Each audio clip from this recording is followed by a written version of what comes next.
Welcome back to the Flower Garden. My name is Lisa, and for today's Law of Attraction Toolkit video, I wanted to talk about why the Law of Attraction isn't working for you. I feel like I see all the time people posting on different groups, online, saying, the Law of Attraction isn't working for me, why isn't it working for me, I don't understand, I'm doing everything right.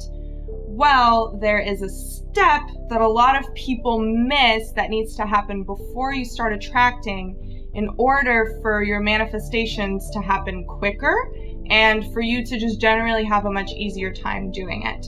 So we're going to talk about that in this video. The preface to this video is that we have beliefs that dictate everything that we do, the decisions that we make, the actions that we take, and these beliefs shape our reality. And if you haven't seen that video, make sure you check it out right here, and that'll get you caught up on everything. If you have beliefs that are no longer serving you, which many of us have, and that's why the Law of Attraction doesn't work for us, then it's time for us to identify them, rewrite them, and to implement them in our daily lives, so that way we are habitually thinking our new beliefs as opposed to the beliefs that are no longer serving us. We're going to break this down into 3 steps for you, so let's get into it. Step 1 is going to be to identify your negative belief.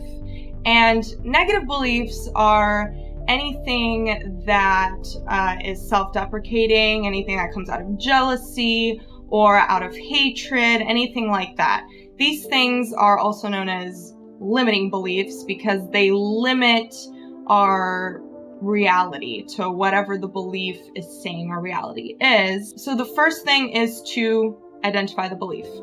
The second step is to write down those beliefs. So as soon as you identify any kind of thought that you have, such as, oh, I'm not good enough to do X, or, oh, how can I do that? Or, oh, I can't afford to, do this. Anytime that beliefs like that come up, I want you to write them down and keep a list of them. The challenging thing about writing down your beliefs sometimes can be that we don't always frame our beliefs as words. Oftentimes they're just a feeling that we have. So a challenge can be to try and translate that feeling into words and really, in a way, dumb it down to just a simple sentence, because that way, when you put it into words and you put it down on paper, it diminishes its power over you because it's no longer something that is living inside of you as a feeling, but instead it's now something that you've written down and you can see very in simple words. This is kind of silly that you're believing this, and a lot of people don't realize this, so it helps to write it down when you get the feeling and translate that feeling into words because it takes away its power. Third step is going to be to rewrite those beliefs and repeating them all the time. So the list that you wrote down, you want to actually rewrite those sentences into the opposite and in the positive form.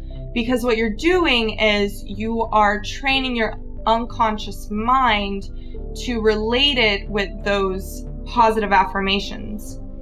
And when we write down our limiting beliefs in just the opposite form by saying, I am not, or I do not, instead of just rewriting it to be a completely different word, such as an example would be, a limiting belief would be, I am poor. You don't want to rewrite that belief as I am not poor, because the word poor is still in that affirmation. So you want to change it to a completely different positive word, which would be I am wealthy. So instead of writing down I am not poor, we're going to write down I am wealthy. And we're going to do that with every single belief that we have.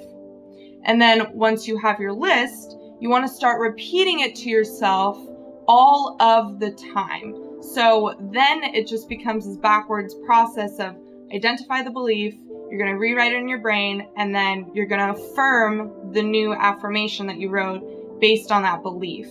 Something that really helps a lot of people is to start writing these affirmations as a daily routine, maybe writing down the biggest ones in the morning, when you wake up, as you're having your coffee, or before you go to bed, because then that way you're really programming your mind to start thinking of those beliefs on a daily basis and to really ingrain them in your brain. The reason that this is so effective is because when you're starting to develop a habit, and the more you do it, the easier it will be for you to identify these beliefs. So at first it's going to be a little difficult. You're going to have a hard time, identifying between all of the scattered thoughts that you have, all of the negative self-deprecation and negative thoughts and anything that comes up. It may be difficult to really just pinpoint what exactly is happening, but at a certain point, it's going to be a lot easier for you to identify the feeling, identify the thought, rewrite it, and eventually you're not going to have to do that because your autopilot is going to be the affirmations as opposed to the old beliefs that were holding you down. If you found that helpful, then make sure you turn on that notification bell, because in my next video, I'm going to be talking about the goblin living in your brain and how that ends up producing a lot of the limiting beliefs that we have, and what you can do to live with it peacefully. And if you want to learn more about shifting your mindset, the law of attraction, and the soul journey, make sure you check out these videos right here. And until my next video, I hope you have a good week. I hope you have a good day. Love you. Bye.